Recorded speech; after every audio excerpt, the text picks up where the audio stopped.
Worst में worst traffic ever I saw in last 10 years।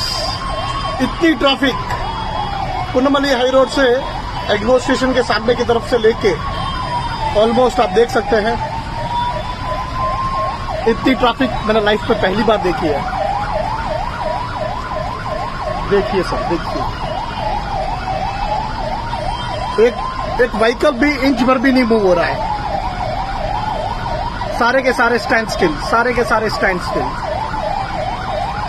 जहां तक कैमरा जा रहा है वहां तक भीड़ ही भीड़ है।